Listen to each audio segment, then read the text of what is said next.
Good evening, I'm Maciej Mikos and you're watching World News Tonight live from Warsaw. The Polish Prime Minister has declared the era of naive globalization is coming to an end and wants to, quote, repolonize the economy. We'll investigate the issue further in a moment, but first let's look at our other headlines. The consequences of the Russian deadly attack in Sumy. Donald Trump wants to cut funding for diplomacy, the UN and NATO headquarters. And Serbian students are on their way to protest in Strasbourg. The era of naive globalization is coming to an end, Polish Prime Minister Donald Tusk said on Tuesday. The head of the government believes that the Polish economy should shift towards prioritizing domestic interests. Our reporter, Ovidiusz Niczeja, attended the European Forum on New Ideas in Warsaw, where the Prime Minister made the remarks and has the details. Head of the Polish government, Donald Tusk, has said that Poland should, quote, selfishly take care of the interests of its own entrepreneurs. Donald Tusk has also appealed to the Polish people, Polish businesses and Polish state-owned companies to favor Polish ideas and Polish companies over the foreign competition. If we want to achieve economic success, if we want to build a safe and secure state, Poland cannot afford to be a naive partner, not in a world of increasing ruthlessness and selfishness in global trade, nor on the front lines of war. Polish businesses will no longer compete against multinational giants on an uneven playing field. I realize this is a very harsh message, and I'm taking it upon myself to deliver it here at the European Forum on New Ideas. My message is clear. The end of the era of naive globalization demands the rebuilding of a national economy. It's time to reshore the Polish economy and capital markets. These words come just over a month ahead of the Polish presidential elections, which are scheduled for May 18th. They are really serious about changing the way Poles doing business. They want to change the momentum of Poland in Europe. Donald Tusk's Poland First remarks were delivered at the European Forum of New Ideas, an annual conference which focuses on global trends, new ideas and the future of Europe. From Warsaw for TVP World, Ovidiusz Niczeja. The repolonization of economy is on everyone's lips in Poland after Prime Minister Donald Tusk announced some major shifts in this field on Tuesday. Jan Kennedy investigates what repolonization means and how can it change the everyday life in Poland. In a rapidly shifting geopolitical landscape and amid growing divisions in global trade, Poland's Prime Minister Donald Tusk has delivered a blunt message. The end of the era of naive globalization demands the rebuilding of the national economy. It's time to once again prioritize Polish interests in the economy, markets, and capital. It's a profound shift in thinking of the politician who, as the president of the European Council, fought against American protectionism in Donald Trump's first term. But now the Polish PM says that the state should do everything in its power to prop up Polish businesses. If someone wants to call it economic dictatorship, so be it. We will enforce actions that give preferential treatment to Polish companies, with all its consequences. Case in point, the construction of the first Polish nuclear power plant, which is financed by the state budget. The Prime Minister said that around a quarter of that money is earmarked for Polish businesses. We made the irrevocable decision that in this investment, and I'm talking about our first nuclear project, around 12 billion euros must go directly to Polish companies. The Polonization push, as the Prime Minister calls it, has been underway since Tusk's return in late 2023, boosting local content by prioritizing Polish labour, materials and services in public projects. Prioritizing Polish interests and focusing on investments are not the only pillars of the government's strategy. The other one is deregulation. To drive that effort, Prime Minister Tusk has appointed a special task force led by Rafał Brzoska, CEO of Polish logistics giant InPost. Their mission? To cut red tape and make life easier for entrepreneurs and business owners. This is supposed to be directed towards ordinary citizens. The goal is to eliminate regulations that decrease the quality of doing business. And by removing rules that make running a business more difficult, we can accelerate economic growth.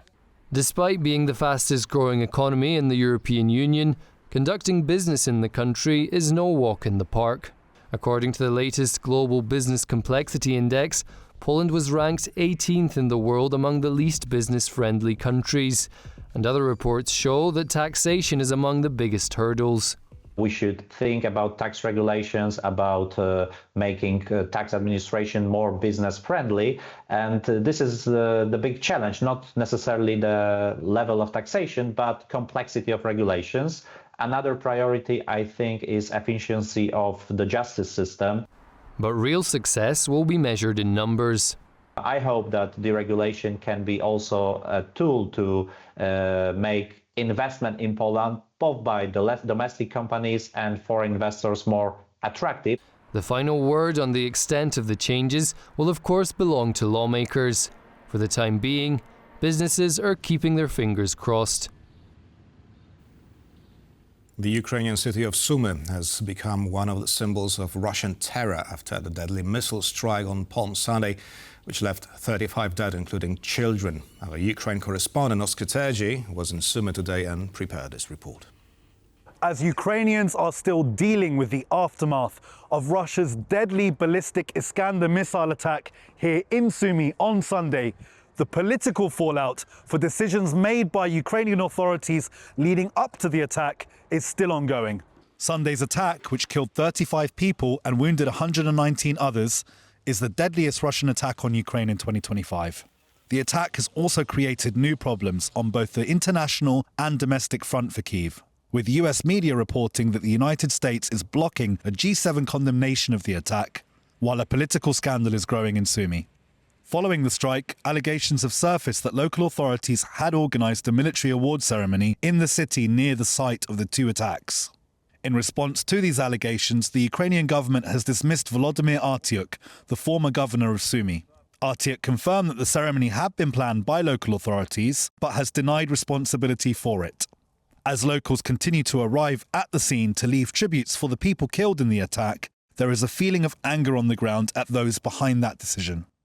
This happened because Russia is killing us, because Russia wants us to be killed. It doesn't matter if there was a military present or not. In the end, this is a civilian building in the center of the city.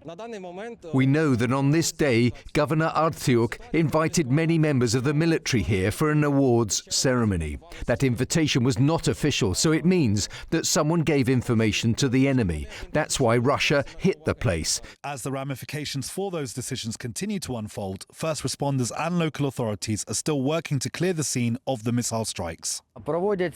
We still work during air raids because there's a lot of things to do. There are military and emergency representatives with police here. They're monitoring the sky, and if there's any threat, they'll warn us. While the work of first responders continues here in Sumy, further air raid alerts warning of incoming Russian threats continue to make the conditions on the ground difficult for the Ukrainian authorities. And as Russia continues its daily attacks on Ukrainian cities, negligent decisions by Ukrainian officials are mistakes that the Ukrainian people cannot afford to make. It's Oskar Terji reporting from Sumy for TVP World.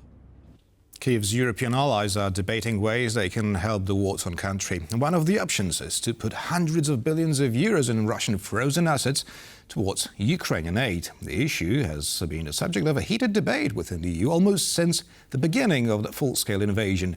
And so we're joined now by our correspondent, Alex Kidier in Brussels. Good evening, Alex. So should we expect some breakthrough when it comes to Russia's frozen assets? Good evening. Well, at the moment, the discussions about those frozen assets remains pretty gridlocked among the member states. Now, it's important to state that they are already being used to support Ukraine. More than 4 billion euros have been disbursed from those frozen assets to Ukraine to support its war effort. Now, that is just from the profits these assets generate by just sitting in the accounts here in Belgium frozen. Now, the question, the push, is for all the more than 200 billion euros to be used to support Ukraine. We heard from Polish Prime Minister Donald Tusk back in February. He said no more talking, it's time to act now to finance support for Ukraine through these frozen assets. We've heard similar calls for action from the Baltic countries, Estonia, Latvia, Lithuania, and others, putting pressure to release those assets to fund Ukraine's war effort. But there is opposition from France, from Germany, but crucially from Belgium, where the assets are held here. We heard Bart de Wever, the Belgian Prime Minister, just 3 weeks ago saying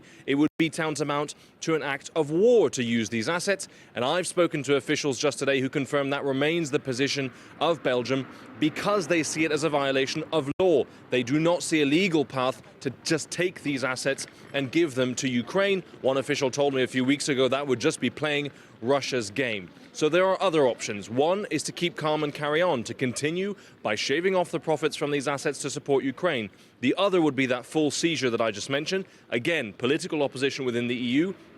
A third option, perhaps, would be to use it as some kind of insurance policy for peace. If a peace deal is reached between Ukraine and Russia, then the European allies can hold back these assets in case Russia does not pay the compensation it owes Ukraine. But again, that's quite far in the future. As for seizing those Russian assets as they stand, a lot of political pressure from Poland, from the Baltic states, but at the moment, Europe remains divided on what to do exactly with these assets. And so the debate continues. That was Alex Chedier reporting from Brussels. Thank you very much, Alex. Germany's next Chancellor, Friedrich Merz, has successfully negotiated the shape of his future government. The federal ministries will be divided between the victorious CDU-CSU coalition and SPD under the helm of Chancellor Olaf Scholz. The two coalition partners have already agreed that Berlin will oppose any EU enlargement until a major reform of the unanimity vote mechanism is adopted. Sasha Farbach reports on Germany's next government. 6 weeks of deliberation and record timing. Berlin is nearly set to kick off its new government. As the new German government takes shape, much will depend on who will control the various ministries in a Merz cabinet. One key issue is EU enlargement, which the new coalition does not want unless there is key EU reform. The EU's enlargement and its capacity to absorb new members must go hand in hand. Therefore, we need internal consolidation and reform of the EU, at the latest with the next enlargement, to strengthen its institutions. Yet some experts differ in their assessment of how Germany approaches this topic. Old and classical demand of those people who want a stronger EU, who say that before the next round of enlargement, we need a deep reform. It has never completely worked. EU accession was in the coalition agreement, and it was stated clearly that Ukraine's, Moldova's, and the 6 Western Balkan countries' EU accession is in the mutual interest of Germany, the EU, and these countries. Following snap elections, Germany has seen rapid movement shaping a new government. Friedrich Merz is poised to become chancellor by May 5th, leading a new government with his CDU-CSU Conservatives securing 9 ministries, including the Chancellery and Foreign Ministry. The SPD will head 7 ministries with key roles in finance and defense. Experts view the Conservatives' control of both the Chancellery and Foreign Ministry as a significant power shift. The CDU taking over the foreign ministry, as it's agreed in the coalition agreement, is a new thing in German history in the recent past. We haven't seen that for well over 60 years. So that means the foreign policy will be even more determined by the chancellor than in previous governments. While the final cabinet appointments are still pending, several prominent figures from across Germany's political spectrum have been mentioned. Lars Klingbeil, the SPD leader, is tipped to take over as finance minister, while Johann Wadepool, a seasoned CDU party veteran, is expected to become the new foreign minister. With defense becoming a critical priority as Germany invests billions to boost its defense industry, Boris Pistorius is set to continue the charge. He's been the most hawkish of all the Social Democrats. In terms of how to arm Ukraine, how to counter Russia. Also the notion that Germany needs to be ready for war. He used that word kriegstüchtig, right? I mean, that is a provocation still for many Germans. Yet despite the swiftness of the coalition forming in a mere 6 weeks, there will be sources of tension for the coalition, according to experts. This is not a bromance. This is a marriage of convenience, like the whole coalition. I mean, come on, CDU and SPD don't like each other in any respect, right? I mean, the only thing that really unites them is the rejection of the radical left and the radical right. On social issues, because the Social Democrats want to spend more on social affairs, guarantee the pension, while also lifting the minimum raise. And the conservatives want to do the opposite. They want to cut spending and they want to be tough on migration, which is a difficult issue for the Social Democrats. In early May, Chancellor Merz will unveil his full new cabinet, stepping into the spotlight with key trips to Paris and Warsaw. The new German government will face a challenging global landscape with plenty of hurdles ahead, but with a solid rudder. Sasha Farbach, TVP World. Donald Trump wants to cut the U.S. State Department's budget by nearly 50%, close many diplomatic missions, and eliminate funding for all international organizations, including the UN and NATO headquarters, according to American media. In a proposed budget by the White House Office of Management and Budget, the State Department and USAID would have a total of some $28 billion for all activities carried out by the agencies in the next fiscal year. This represents a 48% cut from funding amounts approved by Congress for 2025. An additional 25% cut in foreign aid provided by the two institutions, a pay freeze until next year, and a reduction in travel and benefits for U.S. Foreign Service employees is anticipated. The White House also plans to stop funding the UN and its agencies, NGOs, and NATO headquarters. Aid programs for refugees and immigrants, among others, are also to be eliminated. The American Foreign Service Association called on Congress to reject any budget proposing cuts outlined in the memo, suggesting it would empower America's adversaries like China and Russia to fill the void left by the Americans' retreat. A congressional vote on the proposal is expected to take place in the coming months. A group of Serbian students has covered hundreds of kilometers on the bikes to Strasbourg, France, to protest against their government. Meanwhile, Serbia has a new Prime Minister who has called on the demonstrators to end their rallies. We're joined now by our correspondent Paweł Trzaskowski, who has been following the cyclists' protests. Good evening, Paweł. So have the students reached Strasbourg already? Well, not yet. They still have a dozen or so kilometers more to cover. However, a large group of a Serbian diaspora is already waiting for their arrival here in Strasbourg. I actually had an opportunity to talk to some of the cyclists prior to the departure to today's last stage and ask them about the reasons behind this endeavor. Please listen. We're trying to achieve higher pressure on our institutions so they will start doing their job as they should. Just to everybody have same rights, not to be privileged by the political position. Justice in our country. But today's protest ride concludes as the ruling Serbian Progressive Party seems to be getting ready for a confrontation with the protesters. On Saturday, a major pro-government demonstration was held in Belgrade, during which the country's president, Aleksandar Vučić, said that the colored revolution is over. Also, their new Prime Minister, Đuro Macud, said that Serbia is tired of blockades and divisions, and his new parliament, his new government is going to be formed mostly with old faces, with ministers who took the ministerial post in the previous government. Back to you, Marcel. That was Paweł Trzaskowski reporting from Strasbourg. Thank you very much, Paweł. Donald Trump wants to halve the U.S. State Department spending and withdraw from financing the UN and NATO headquarters. The future of foreign aid programs is also in question. Will this policy affect Washington's vital interests? Well, to talk about this and hopefully much more, we're now joined by Ivana Stradna, Research Fellow at the Foundation for Defense of Democracies. Good evening. Good evening. Thank you very much for inviting me. Thank you for accepting our invitation. So, according to media reports, President Trump wants to cut the budget of the State Department by half. Now, what would be the consequences of such a move? I think a lot of those agencies that we already saw a halt in the past, they had numerous problems. And I do believe that the Trump administration was absolutely correct in investigating some of the activities, etc., but completely shutting them down is not probably the best approach, because I think China and Russia would already celebrate something like that. Just take a look at what happened with Radio Free Europe and the Voice of America that was largely celebrated in Moscow. Indeed, Moscow already stated, there was a dream come true. Actually, RT chief stated that that day was a holiday for her.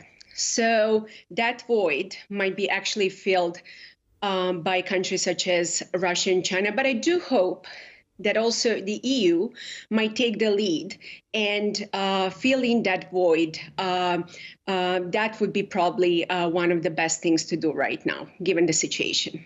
Now, media report that the US wants to withdraw from financing the UN and NATO headquarters. Why do you think? So when it comes to the United Nations was founded to preserve definitely peace in the world and not to repeat the horrors of the World War II. The United States was very active in that organization for a decade.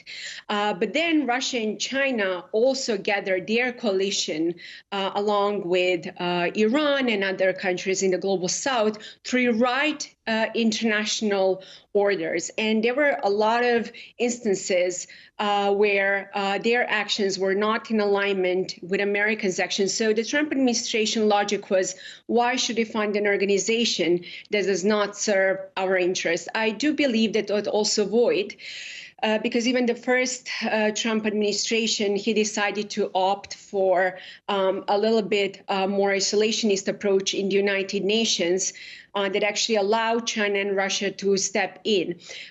Just take a look at, for example, the UN Cybercrime Treaty that is on the horizon this year. Do you know who wrote that treaty? It was initiated by Russia and supported by China. The United States, for example, put an effort along with China and Russia with the resolution We Lost, China and Russia won. So they will definitely continue to be in the United Nations and to rewrite the rules according to their standards. But I also want to emphasize one extremely important thing, which is while we all pay attention to the United Nations, there is actually something else going on in the BRICS, where Russia and China are collaborating together to create what I like to call a new world order, something what I like to call a multipolar world. So on one side, they are involved in the United Nations, making sure that they run the show. But in the meantime, they are also creating a parallel institution that is for the global south to completely create a new world order. And I'm not saying that Russia and China are going to succeed. But what I'm saying is that such a world order might be created on a perception that's precisely what Russia has been doing for a very, very long time. And that's why I firmly believe that we should pay attention to BRICS, not because it's a powerful institution when it comes to finances, et cetera, but that institution is a purely ideological institution because, make no mistake, we do have a new axis of aggressors such as Russia, China, Iran, and North Korea that they do want to undermine the global order that we understand as it is as of today. Right, yet BRICS is not a military organization per se, while NATO very much is. Is Donald Trump losing his interest in NATO? So I think there are a lot of talks, but there is also something that's called facts. So I think it's a good moment to pause and to see how the Trump administration will proceed. I actually do not believe that the Trump administration will abandon NATO, but the Trump administration wants Europe to take more initiatives over there and also to do their part in terms of military spending. So I would not panic as many people are already panicking. Right. Donald Trump also wants to cut the foreign assistance programs budget by more than half, from 38 to some $17 billion. Now, is the idea of promoting democracy and then democratic standards around the world dead to the current US administration? So I would not say that it's dead. As a matter of fact, there are still, programs that are running. And as I earlier mentioned, the Trump administration was right to do some changes in those programs. Completely shutting them down would be a mistake, because that will allow China and Russia to step in and to make the world according, to their wishes. So I think using the word that democracy is dead is a really strong one. I would not go that far, but I do believe that completely shutting down those programs would not benefit, would only benefit countries such as China, Russia, and Iran. There's a place in Europe where China's, Russia's, and the US influence as well is very much visible. I'm talking about the Balkans. 30 years ago, the American diplomacy managed to successfully negotiate the Dayton Agreement, thus ending the war in Balkans. Now, is the US still as interested in the region and its stability these days as it used to be? So this year, you're absolutely right. The Balkans mark the 30th anniversary of the Dayton Accord.